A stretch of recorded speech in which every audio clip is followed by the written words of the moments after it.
Howdy of you delicious people. X-Men 90s. So, this season,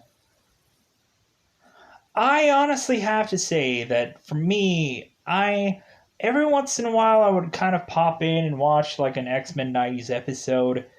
For me, I think more than likely I would watch Spider-Man 90s just because recently to me I liked how like it would build and I think there's a lot more time as Spider-Man than there was of Peter, which for this X-Men 90s I think it is good that it seems that there is more emphasis on it being the X-Men rather than like, oh, well, is Scott ever going to like get with Jean? Is like, what is Storm doing on her day off? uh, that would have been a weird. Those would have been weird episodes. But the guys get to go on vacation to a place where I'm like, no, don't go on vacation there. I know what's there. Don't go there. Oh my god.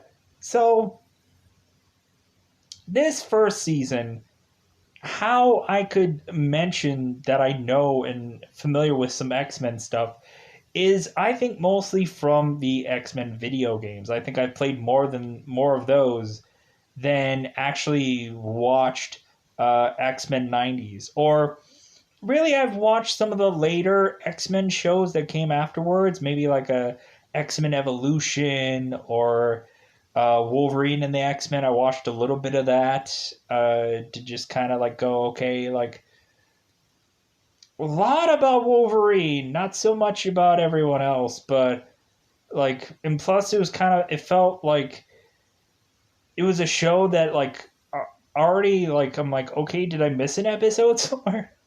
That's what I felt about Wolverine and the X-Men, but I was just kind of like, okay, I'm kind of getting into this, but it feels like a show that already started and I'm missing a season or something. But anyways, so X-Men 90s. So here's the real true metaphoric thing that I'm going to talk about that I could describe this season to someone. So I was watching this show and I was like, okay, some interesting builds. You have Magneto coming in. I'm like, okay, makes sense. And because that's usual the format of way you go with every single X-Men thing that's seemingly ever been done. Cue the very first X-Men movie right now. Charles! Magneto! Charles, is that you? Yes! Make it so.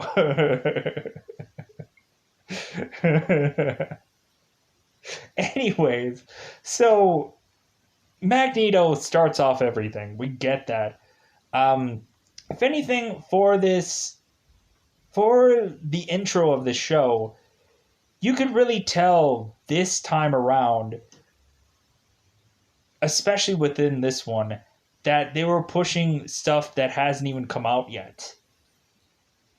Like, hey, yeah, I really want people to buy all these action figures, but how are we gonna get them to do that within the very first pilot episode?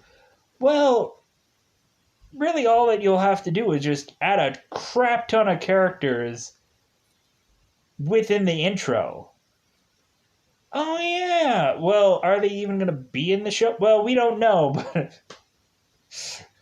but just toss them in there anyways. If anything, we'll sell action figures that don't even make sense, characters that might have never been on the show, and it's okay because ultimately a lot of people will probably buy the Quinjet. Yeah, they will. They will buy the Quinjet. Why will they buy the Quinjet? Because the Quinjet looks cool. I like the Quinjet in the '90s series rather than the movies. Like the Quinjet in the movie, it's just like, uh, but the Quinjet in the '90s, big thumbs up to that one. So here's some characters to let you know, like a couple of characters that are going to be in the show. and like I think there were like thumbs up moments. Really, you get like a starter of Brotherhood of Mutants, which thumbs up to that one. Um, I'll let you know in the spoilers who those people are, but you get like a starter pack of Brotherhood of Mutants, which I liked. You also get Colossus towards the end of this first season, which I'm like, yeah.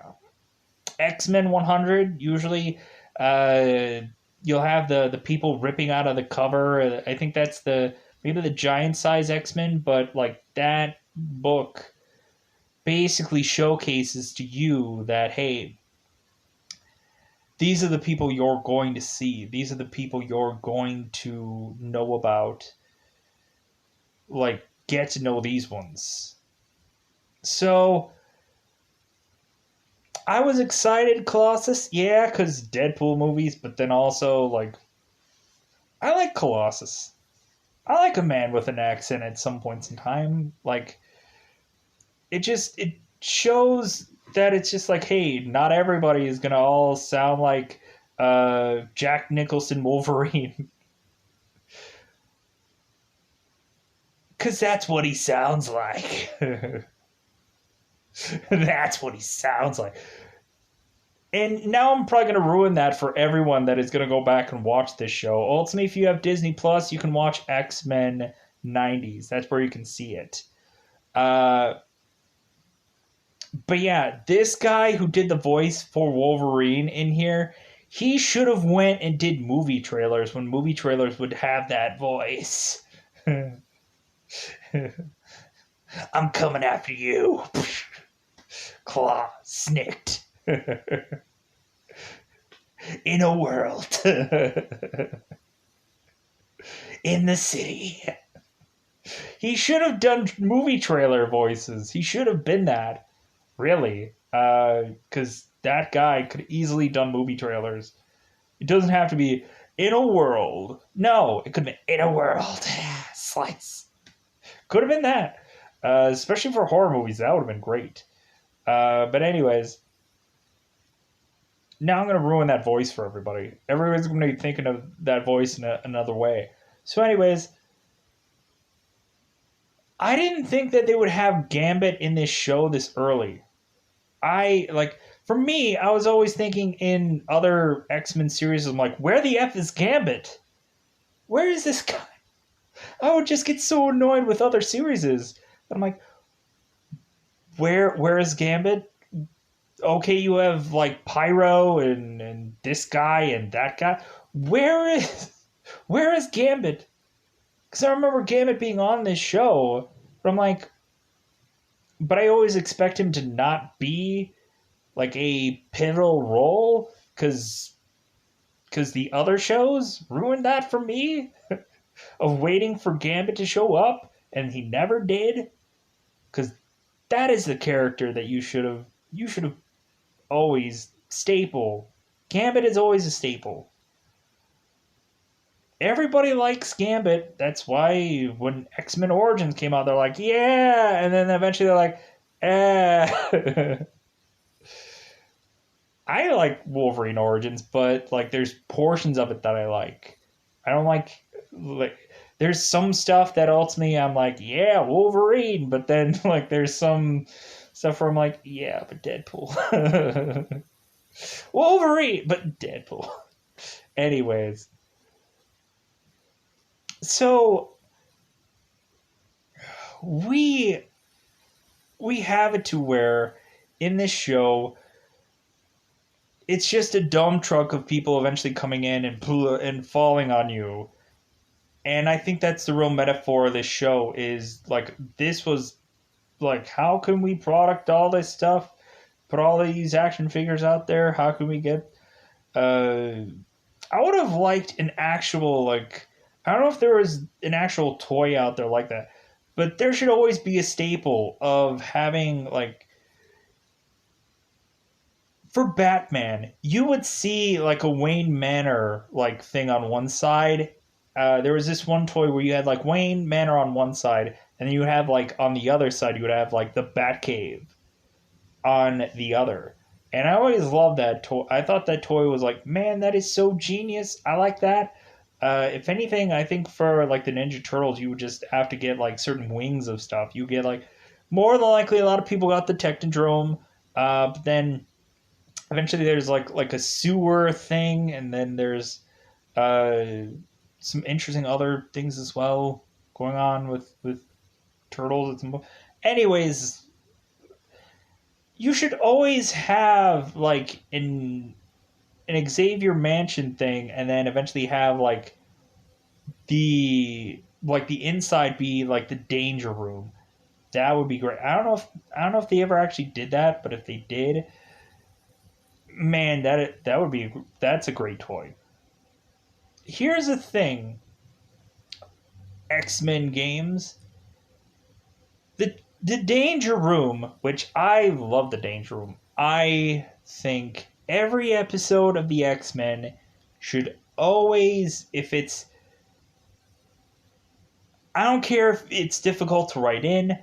I don't care. I love the danger room. And so reasonably every time that it's incorporated, which in this pilot is it's in the pilot, danger room. They don't call it that, but like they have it. I was like, heck yeah, I love me some danger room.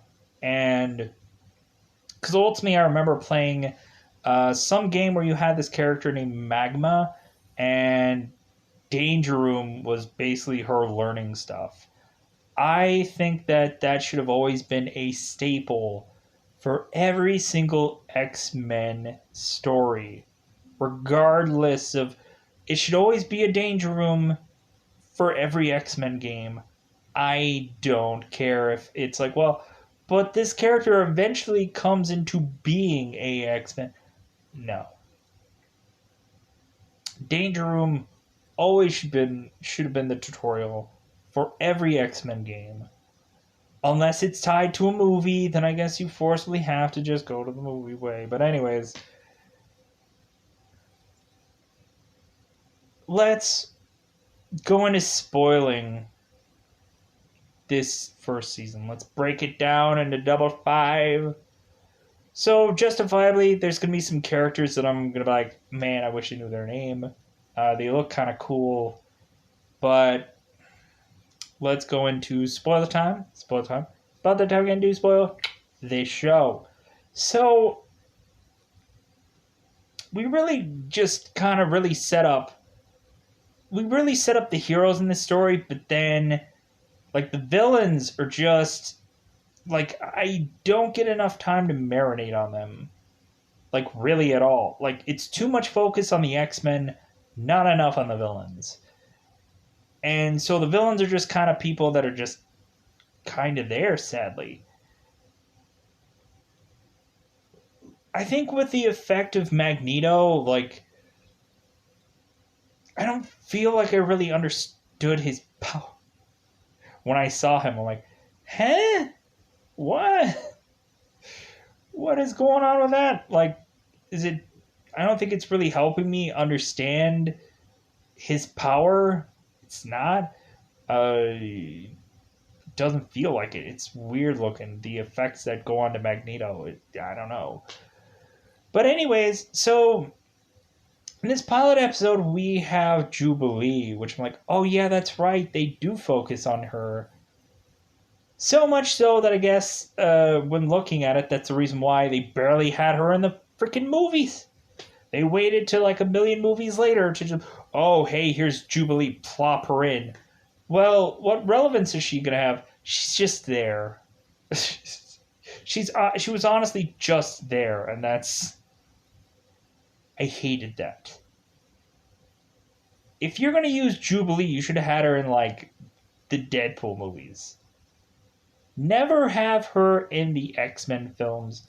Reasonably, you could have had like Jubilee as a character that Deadpool could bounce off of. I think she would work better in a Deadpool movie rather than an X-Men film. Because ultimately it's a character that I don't think they could figure out what to do with her and hence why that's where she was in the X-Men films once she finally comes to the film. So, Jubilee ultimately destroys a VCR, and her parents are like, "We gotta register her. We gotta get rid of her, because ultimately we think that they're gonna like these people that she's gonna register with are gonna take care of her." Really?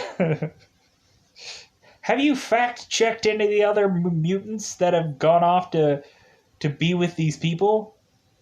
Have you? No. Well,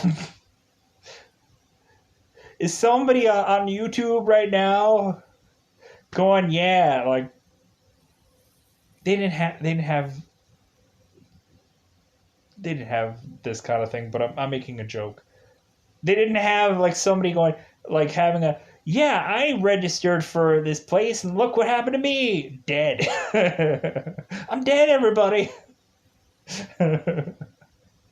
So Jubilee ends up registering, and so what happens is she goes and goes onto arcade, and every time she touches something metal, fireworks arrive. She's a living embodiment of a Katy Perry song.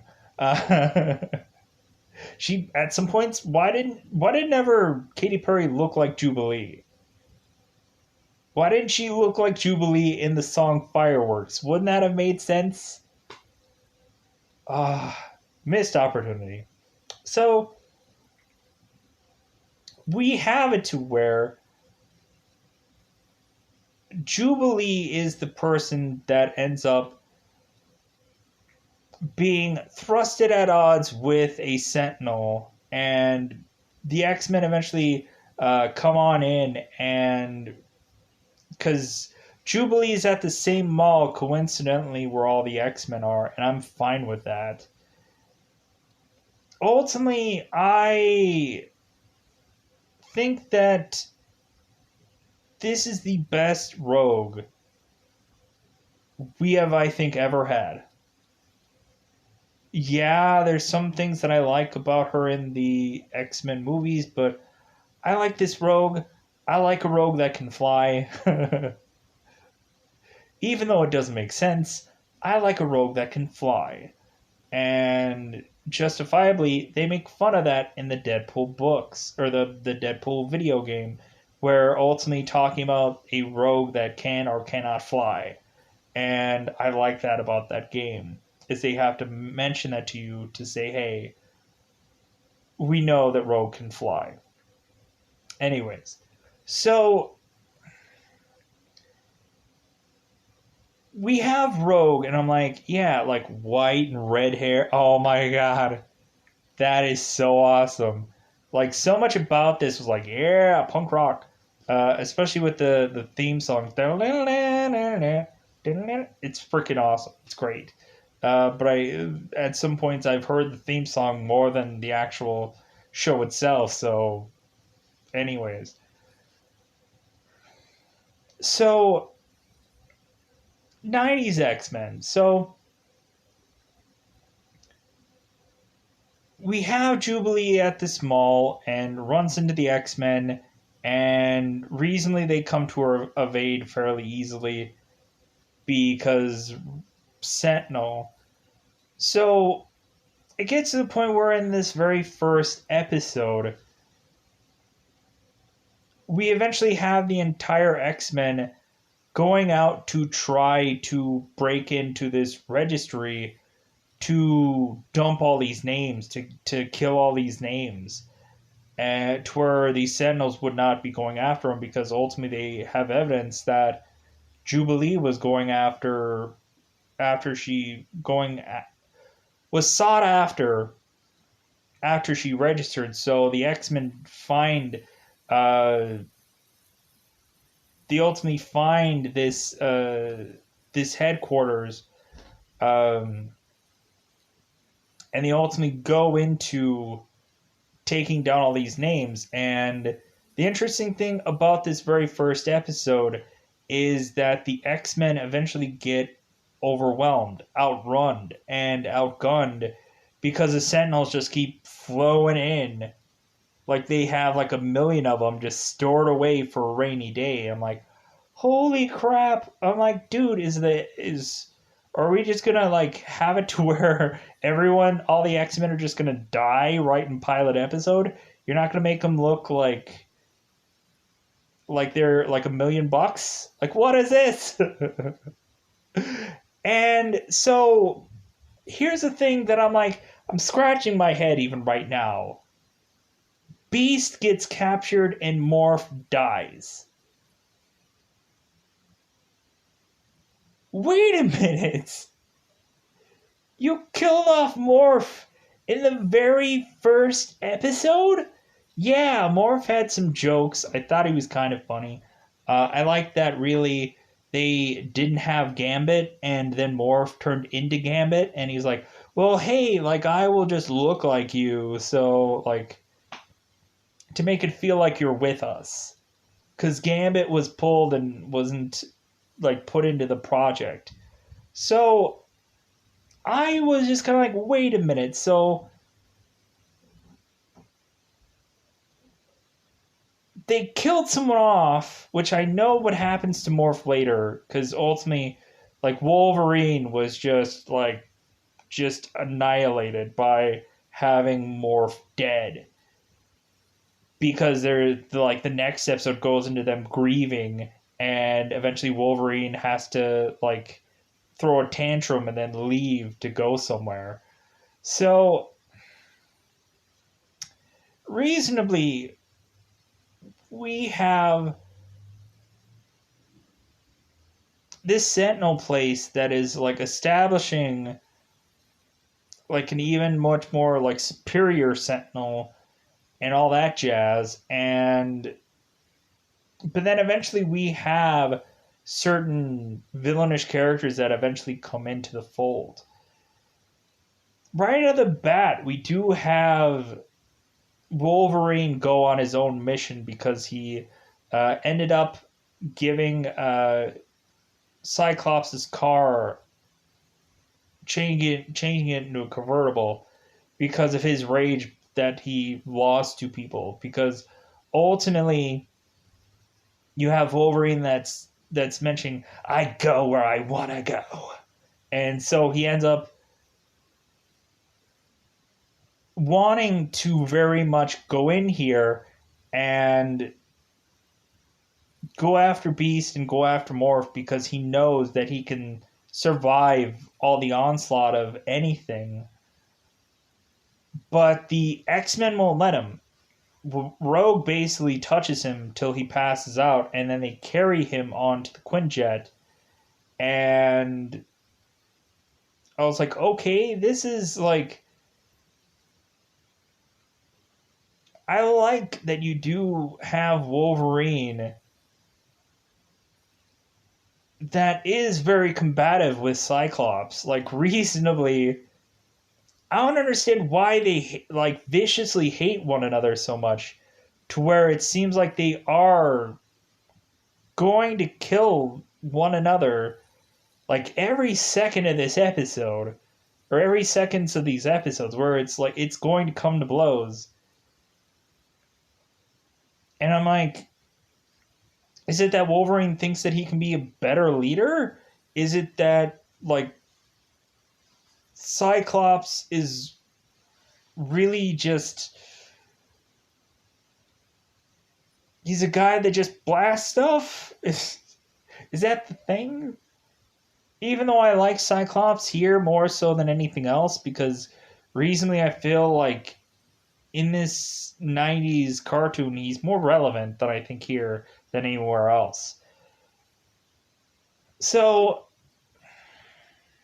as far as probably maybe quite a bit of these characters, yeah, because after this, like, Jubilee, when are you ever going to see her? Like, kind of, like, it more focuses on Rogue and kind of focuses on, like, Wolverine, and then eventually I think, like, there's some good feelings about Cyclops and some other stuff, Like, I think they do have, like, Cyclops feel like he's a leader of the X-Men, but then again, like, that's always the problem you run into every X-Men series is that, yeah, well, Cyclops is the leader, but you have Magneto just, like, giving him stuff to do all the time.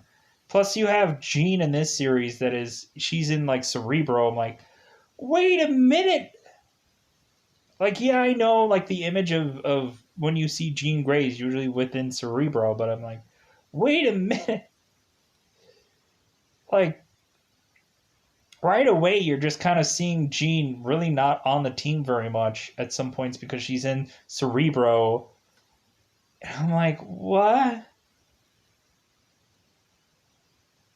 Eventually you'll see her in some episodes kind of do like her mental powers every once in a while, but so she's kind of in the roster at some points when they don't want to use Gambit or they don't want to use like eventually when Beast leaves, which is in the first episode, but they keep tying him in like consistently.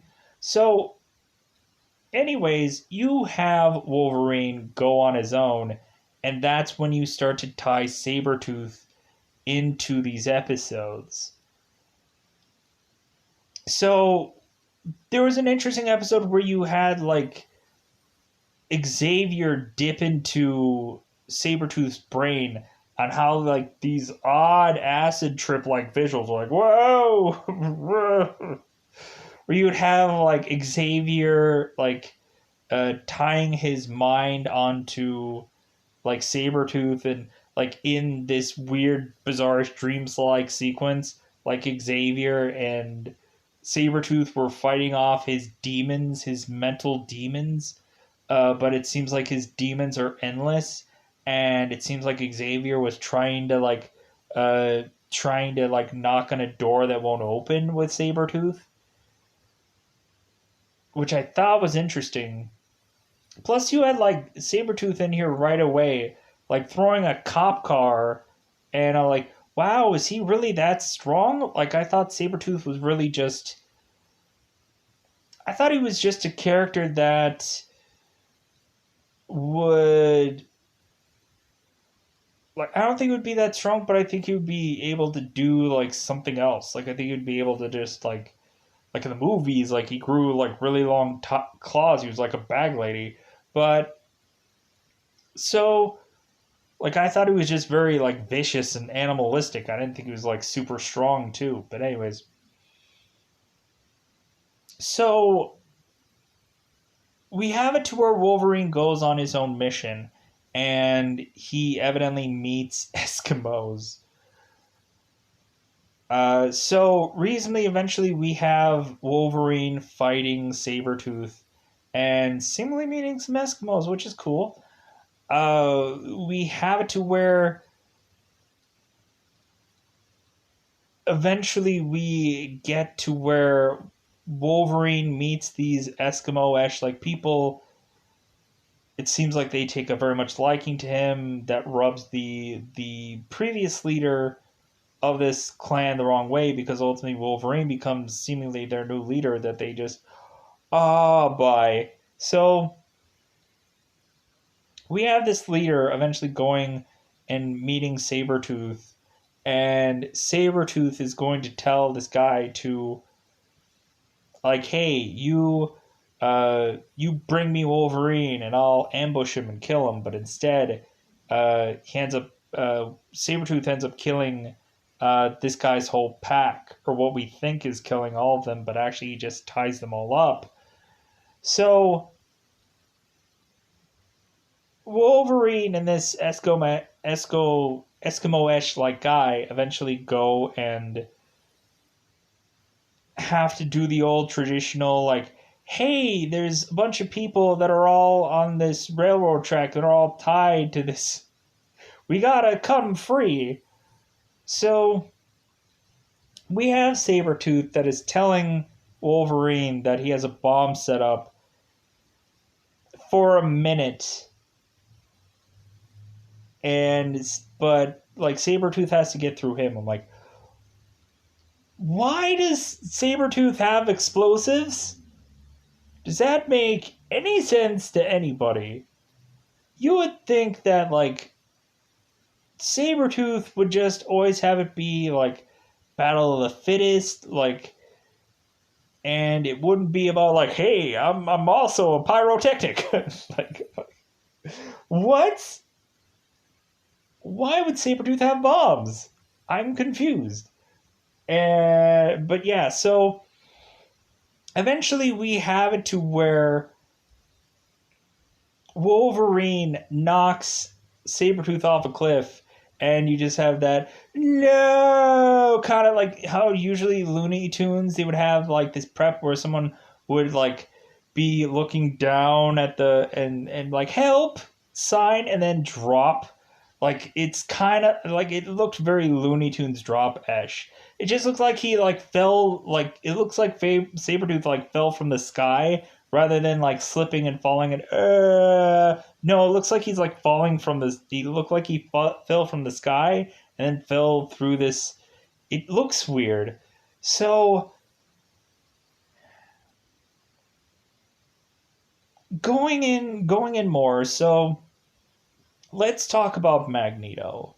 So Magneto, when eventually he premieres, I like this episode. Like, I like how Magneto is basically taking everybody out. He's in this, like, radioactive, like, plant, and basically we have all these, like, toxins that are going on where, like, Cyclops, like, drops, like, a log because, like, he gets some, like, toxic in it, in his, like, face, and he's like, oh, I can't breathe, and freaking drops.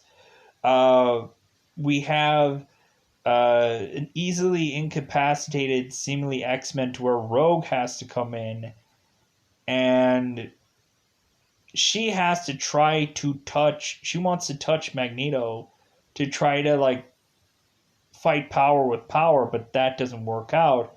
And so eventually Xavier comes in and uses his power on Magneto. I'm like, wait a minute, helmet.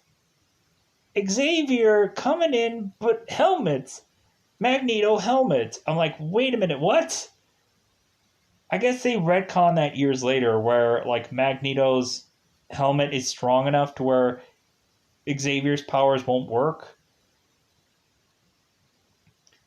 Dude, here's how to like I guess how here's how you can solve every single problem with the X-Men. Just like have like Xavier just like mentally just neuter all these people. Just basically have just Xavier come in and just have every single one of these people just like Urgh!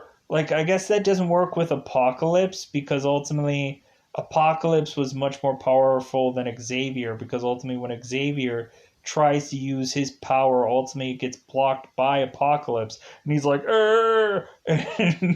so we find out that Apocalypse is much more powerful than Xavier, but I don't know, like it seems like Apocalypse power is just so hard to define. Ultimately I figured out what power Bishop's power was. I was like, oh, so he's like Kevin Bacon from First Class. Oh, so that's what he but his thing is like he could like take it and make like blasts out of it. I'm like, oh okay, like Cyclops like blast coming out of his hand. Oh, I get it. So he's Kevin Bacon but blast. Okay, cool. So because I never understood what Bishop's like thing was. I don't think they didn't go into that in Days of Future Past the movie. So in this show, in one season, they already talk about Days of Future Past. Holy crap. They're bringing in the biggest story already in season 1. Good God.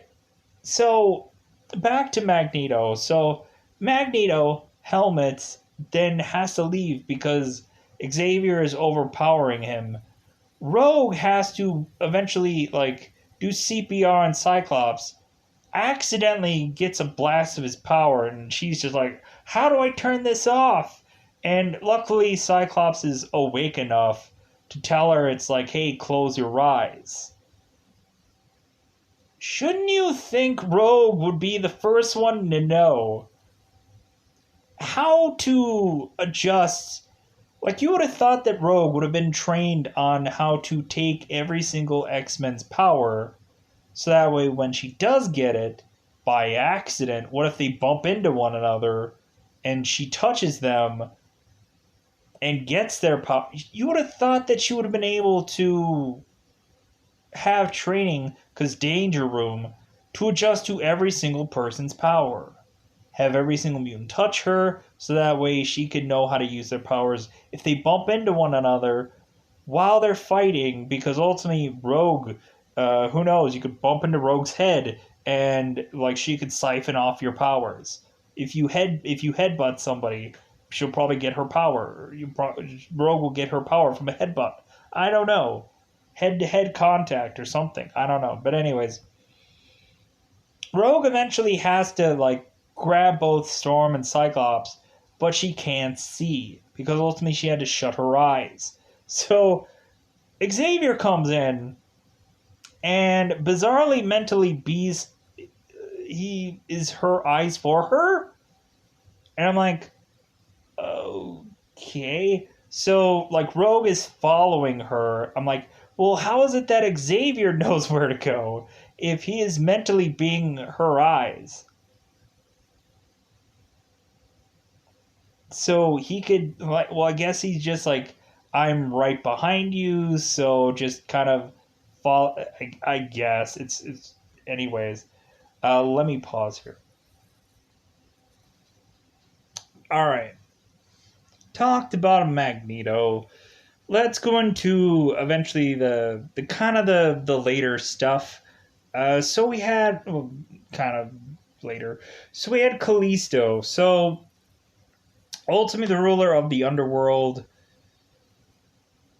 I think at a lot of points there's either Callisto or there's I think her name is Morlock or Morlock. I think there's another girl that kind of like has some kind of underworld like thing.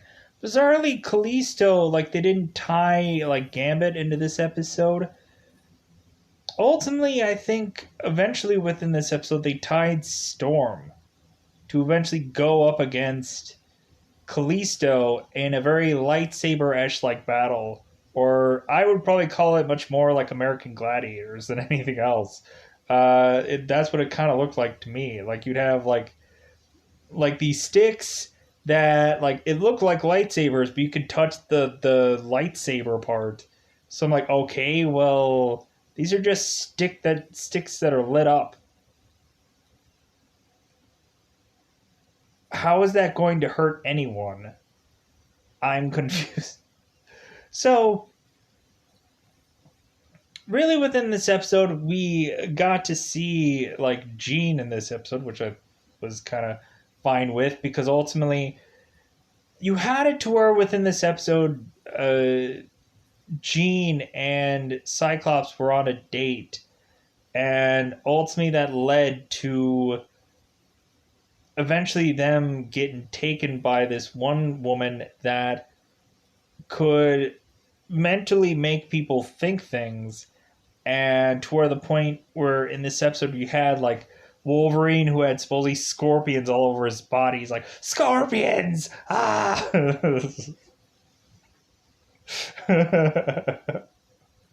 Scorpions! All over my body! Ah! So, and eventually, like, you had this woman that was making people think things, and, like, especially Wolverine, where she kept like changing things where it's like, okay, well, hey, it seems like Cyclops is having consciousness, so Wolverine, you go and kill Cyclops because he's stealing your woman. And Wolverine is like, I'm coming after you. And then ultimately, like, he would just like, wait, I like, Wolverine would just be so scrambled. And so eventually, like Wolverine would have like the woman telling him it's like, oh well, now like Jean is just using you, and then Wolverine would be like, oh no, and then he would just be like, I can't do this, and so he just shut himself down. He just crapped out and then fell over, and then Callisto eventually had to get battled by Storm, and Storm won. And so Storm, here's the thing, she she beat Callisto, but then she gave leadership back to Callisto because ultimately none of the other people were just like, well, we're gonna just stay down here because we're not gonna go up, and we're chuds. We're cannibalistic humanoid underground dwellers. So that's where we're gonna stay. Besides the whole cannibalistic part, let's leave that part out. So I don't know if they're eating people. Maybe they are. Maybe that's why there's so many of them down there. Is eventually they're just like, you know what, that leg looks pretty good. I've seen the movie Snowpiercer. That gets very dark at some points in the movie. You have Chris Evans that is just like, oh, I had to do some stuff I'm not proud of. There's limbs and arms and stuff that are missing from people. You'll know why later. So you'll know why it happens. You'll know why. So, anyways, I think there's a Snowpiercer series. I guess I should check that out because I watched Snowpiercer, and I think towards the end of that movie, like I remember most of it, but I think towards the end of it, I just get a little foggy towards the end of that movie. Anyways, mood point. So, we eventually at some point get to there like being like the yellow and the yellow bracelets or the yellow necklaces that I'm like, heck yeah. Every time there's like some necklace thing going on every single time where you have like in this one there was like a yellow necklace but it had the like red dot that would flash on and off. I'm like, yeah, I love that. I love that. I always loved when you would have some kind of necklace incorporated in some way or some fashion. And because ultimately it brings me back to Battle Royale, but it also just kind of like, I always love uh, you putting a necklace on somebody. And I think that's where like I remember talking about the thing that I came up with playing God, where ultimately I mentioned that story, and I would say like a necklace could grant you extra powers, because it's a video game movie or a video game concept, and so reasonably, like with this one, like the necklace like nerfs your powers, so you have like Storm who is just like, I'm going off. I will save everyone. And then ultimately they are just like, well, no, you're not, Flip. And then like Storm like drops into a watery thing. She like drops into a little pond somewhere. Like there is one episode that I saw of Storm where she like there's these rockets shooting off and she's like running off, flying off to get them, and she's like, well, I'm going to sacrifice myself. And like Xavier is like, well, wait a minute, what if I gave you some knowledge about these missiles? And she's like, well, I guess I will do that. And then she she flies off, and then like weirdly with her power just like nerfs all the missiles, and then like she uses so much of her power to curve these missiles that eventually she starts falling, and you have that Avengers moment where like when Robert falls from the sky and Hulk grabs him, you have Wolverine, who, I'm sorry, but I cannot believe Wolverine is running this fast to catch her. I can understand like Hulk when he would like we would be jumping from building to building I can maybe understand that. Like him jumping way up high. But I don't get I almost said Hugh Jackman. I don't get Wolverine running this quickly to catch Storm. Like, if they were right there and they were, like, falling adjacent, but it didn't seem like that. It seemed like Wolverine and Cyclops were way off. Anyways, moving on. So, we have the points of the necklace, which I like. I like the nerfing of power, because reasonably, like, you can always use that if you have like an overly powered mutant. It's like, well, hey, sucker, here's a necklace. Sucks to be you. Because then you can basically have any character that you want on here, and then just have the villain just be necklace guy that is like just remotely with his remote control, like controlling this whole thing, and that makes sense. I will buy that, considering they set that up. That was great. So, really, within this episode of Yellow Necklace, we have we have Sunfire, which, yeah, even though I didn't get to really know much about him, within this episode, I just know that he's just a guy that's one of the prisoners. He had Blob. Yeah. You get to see Mystique a little bit later, and of course she's wearing those that skull belt. Oh my god, that has got to be the best looking Mystique.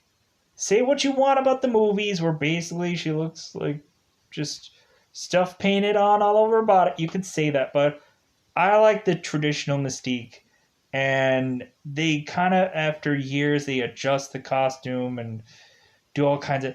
I like the skull belt. It's cool because I like skulls. That's who I am. So, reasonably, like, here's when we have all these characters just plopping in, and I'm like, dude, I don't know everyone. And I don't get to know everyone. And then they also toss in like Cable in this as like some like mercenary where you kind of barely know much about him, but you know, if you know X-Men, eventually he is actually Cyclops' son from the future, which they don't talk about that at all, because ultimately they're just saying like, well, he's a mercenary, he's a wild man, because I think they retconned it later, where eventually like, oh, he's from the future. So, but I honestly thought that Cable was cool. Like, I thought like the whole like him, like his eyes seemingly having like black on them. I'm like, yeah, that is the way you write Cable. I didn't like how Cable would have seemingly like one eye with just this like flashing light. Always, it should always have been both eyes were like flashing, because really that is to represent that he's coming from where he's coming from his father. So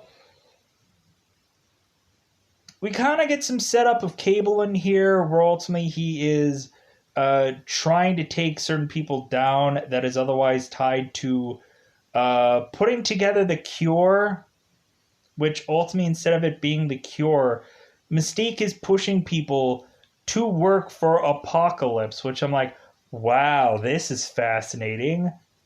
So we get like Angel Warren, who ultimately a lot of people could probably know him from X-Men: The Last Stand mostly, but every once in a while they kind of put him into the stories and stuff like that. I think the whole like I think Apocalypse and Archangel was a little early on here.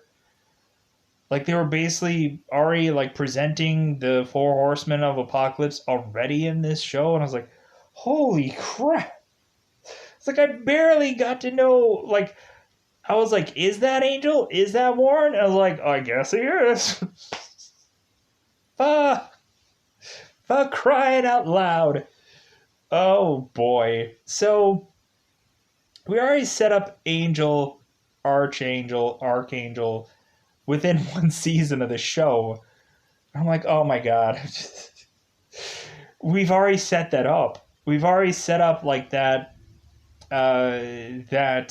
Apocalypse is on the show, and really I'm just like, what? Because it was interesting, like Xavier was getting nerfed by Apocalypse, and I thought that that was interesting, but like there's so much power that Apocalypse has that really they just like, hey, this guy can just do whatever. He's whatever guy.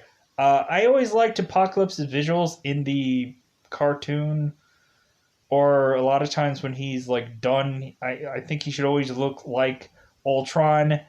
I didn't like how he looked in the movie.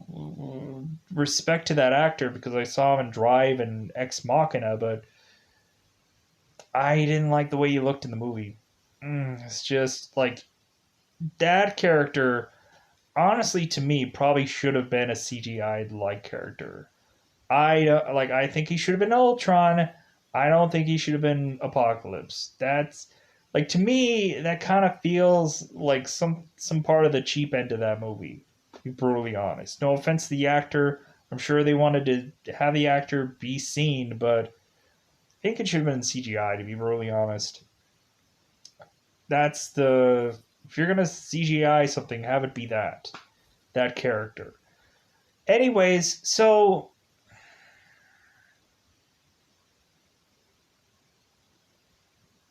we have Apocalypse in here, and reasonably, he is hiring people to do his dirty work.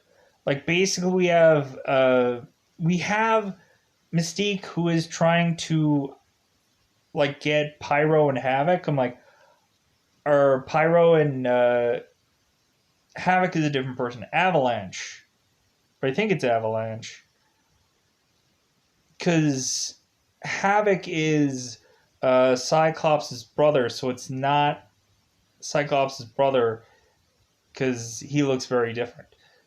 So Avalanche. So I'm like, wait a minute, we already have Pyro and Avalanche, or what I think is Avalanche, in season one. Good God. Oh my, and man, does Pyro in this show look a little goofy. But I was like, you know what? Like, they're trying. They're putting a lot of characters out there, and bravo to them. Uh, like, I think Avalanche, like, the way he looks in the show is the way he always looks. They might have adjusted or changed this character, I think, in, like, X Men Evolution. I think they, like, had him have, like, a clear visor over his head where you can kind of see his face a little bit more for Avalanche. But yeah, it was kind of interesting to see Rogue fighting or barely fighting uh, Pyro and Avalanche, but reasonably that kind of gets like nerfed because Cable comes in and Cable is really trying to take down this scientist that is ultimately going to bring about this cure.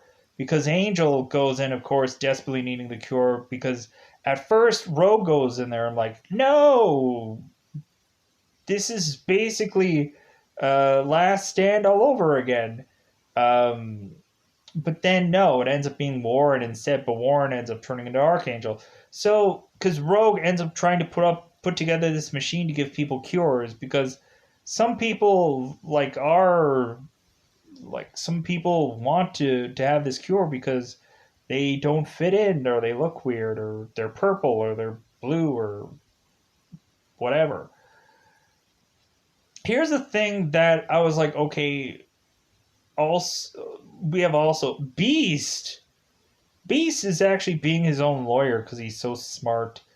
He's having a trial for his crime, and Beast is spending the rest of this season in jail, seemingly.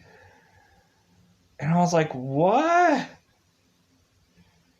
They don't break him out or whatever? No. Like, Beast is, like, really wanting to just say, it's like, well, hey, like, I believe in the justice system, cooler heads will prevail, blah, blah, blah, blah, blah.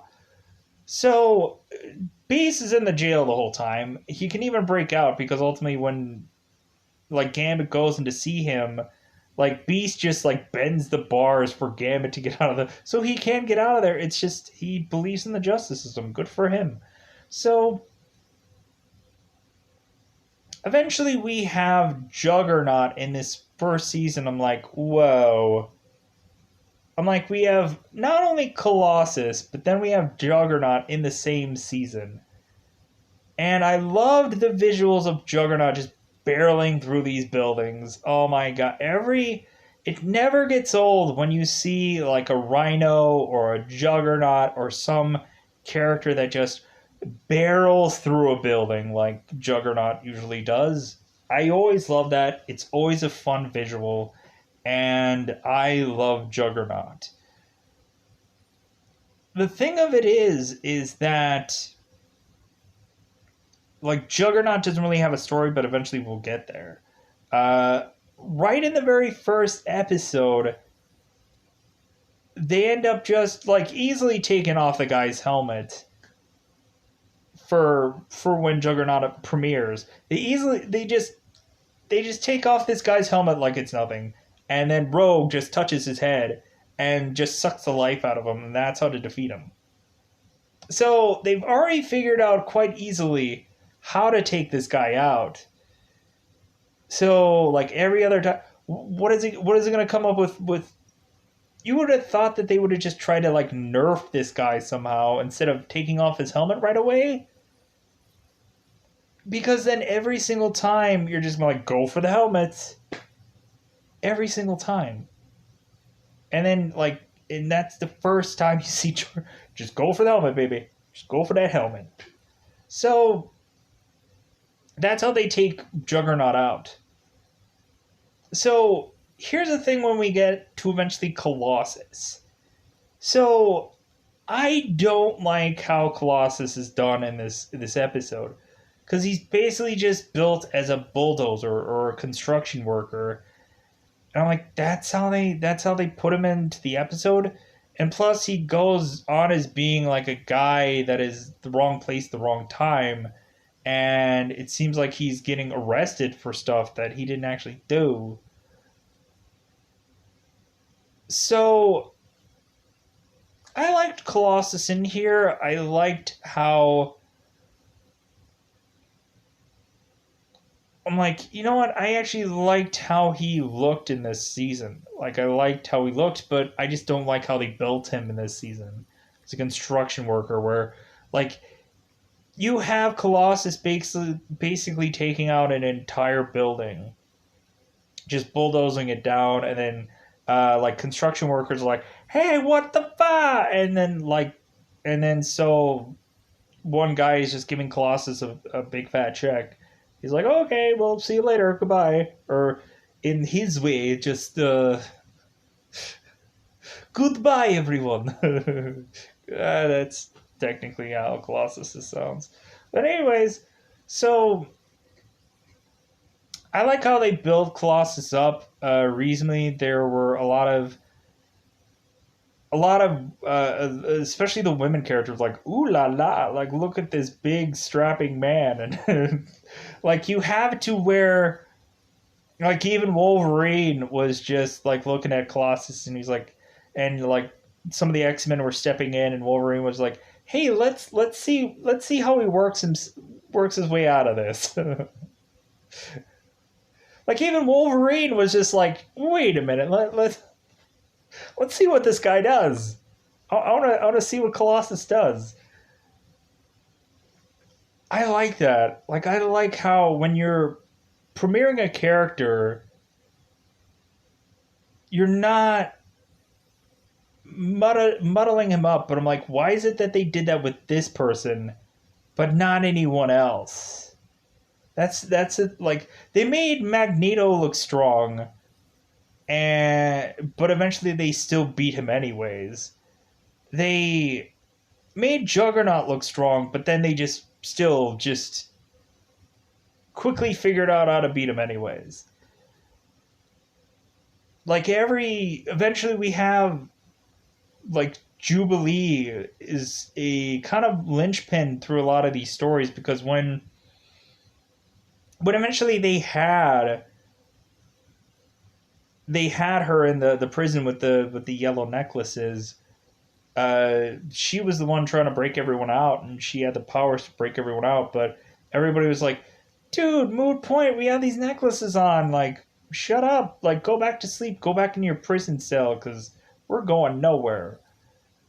A lot of times, people would try to fight things and like remote them down, beep them out or whatever. But eventually, the remote eventually gets broken, and so tailoring back to the early episode, but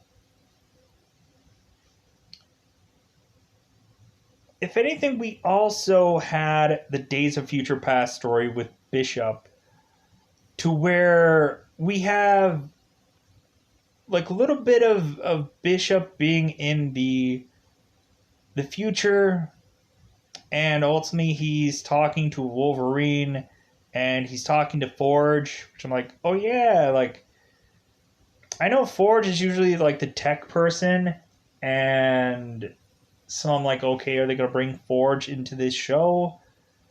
Is it just only going to be he's going to be a future person, and they again wanted to as easily as possible put in as many Days of Future Past characters, because that's a big story for X-Men, and that's a big selling issue is Days of Future Past. Like the most iconic probably X-Men issues are probably like giant X-Men with the smashing of the characters, and then also the most iconic X-Men comic book cover is I think the Wolverine and some girl on his side, and you just have the wanted posters where like somebody's missing and somebody's dead, and this that's the most iconic I think X-Men's things. I think there might have been some other stuff here and there, but I think those are the big two.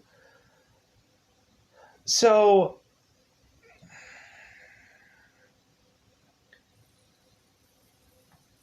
so we have in here Wolverine telling Bishop to go back to the past. So Wolverine is sending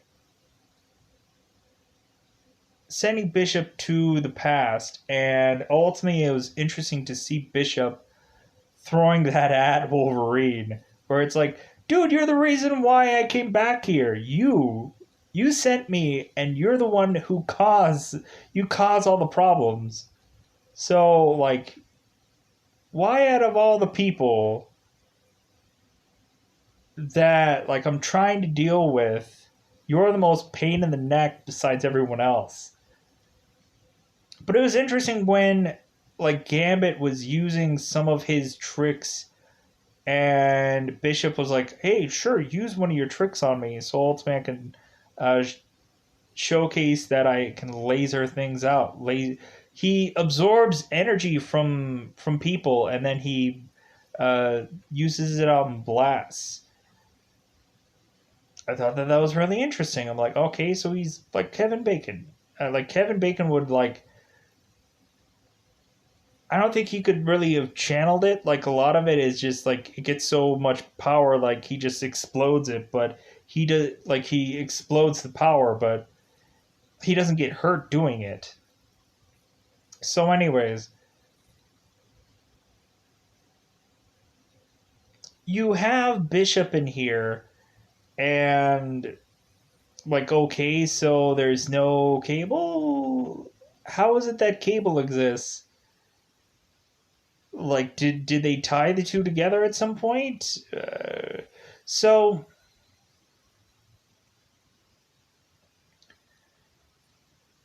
we like those are the things that kind of stuck out to me. Reasonably, it feels like they didn't really cement the whole like Gambit being tied with Rogue. I feel like there are like some things here and there where they kind of play with it, because where Gambit is ultimately mentioning it's like, well, hey, how about a kiss, sugar? And like recently she's like, dude, like I could kill you. It's like, well, maybe it's worth it. And so like she's like, you're so weird. And then she like storms off. He's like, come on, like, just get a little smooch.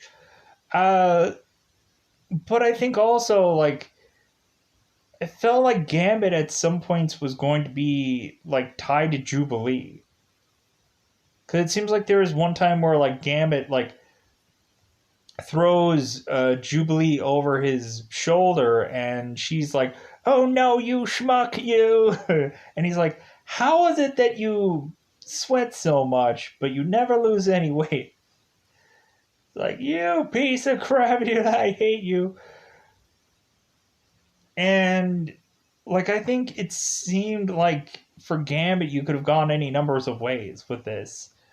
Uh, Interesting to know, like within this story, they play a little bit with the whole like Wolverine, Jean Grey, uh, Cyclops triangle a little bit, but I don't feel like you can really know where it's coming from. Like it doesn't feel like flushed out. It just kind of feels like there's little tiny bits here and there, like the whole thing where you see like a picture being like torn in half with Cyclops and Jean, and also the moment when Wolverine is within that woman that is just like telling him what to do and seeing scorpions all over his body. But yeah, just me recanting about some of this stuff. But at the end of the day, I think it's about that time to say that's all I have to say about the X-Men '90 series. Like, I'm not saying that this is at all like a bad or goofy show. Like I think I want to watch more of it. uh I think more than likely maybe like this season was just like, hey, give it all to him in one shot, and then maybe I'll be able to like counterbalance some stuff later on, and then just be like, okay, well, at least we set up all these people, and when they eventually come back, which I hope it's just a comeback around thing, um, that'll be good. If anything, Magneto's alter identity was Magnus. I don't remember that ever being a thing in any of the other. They must have retconned his name. It was like, seriously, you're gonna call him Magnus? Really? Let's change that name. Because his name was Eric in the other ones, in the other iterations. So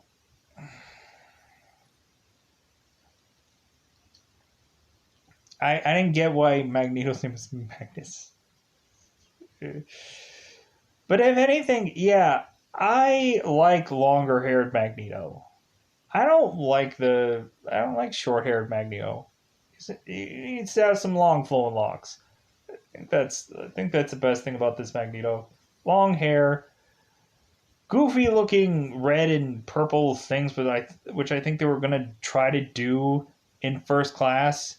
But I'm like, that doesn't work well on a movie. It works well in a cartoon. Don't do it in it. Like that looked awful. The First Class, like Magneto helmet, where they were going with, and it's still on there. It looks awful. It looks awful. It does. So I think that's all I wanted to say about the X Men '90s. We're gonna get out of here because ultimately I gotta do a thumbnail for another video, but I think I'm gonna go. So I enjoyed this. Eventually, if there's a lot of people that are interested in you hearing me talk about other seasons, I will do so. There's a lot of stuff. There's a lot of fandoms in the fire, and a lot of people are just like, "What happened to this? What happened to?" That's the mad scramble of just, hey, whatever I'm feeling like watching, I'll go into. There's not a rhythm or a rhyme or something, or probably like when looking at it, there's probably going to be some videos that are going to be hugely watched, and I'm just like, yeah, I'll get to maybe a sequel later and see where that goes. And maybe people will watch the sequel or this and that. It's just whatever kind of floats my boat is just kind of what I've been going with lately. And I've really kind of been enjoying what I've been discovering. And I really also come back to and tied myself onto other things that I was like, oh yeah, I watched this at one point, but here it is again because I actually love it. Here it is again because I actually was excited about this, and I want to now showcase and take the time to just here we go again. Um, there's some movies where I was like, where I was just like, hey, just put this one out, just put this one out there again. Uh, there's some cringe moments with some videos. There's gonna be some problems where I'm just gonna like, oh man, like people not gonna like that I didn't have this on this app, or this video is older, or this, but that's when I just say, hey, like I watched this review and I liked it. So I'm gonna get out of here.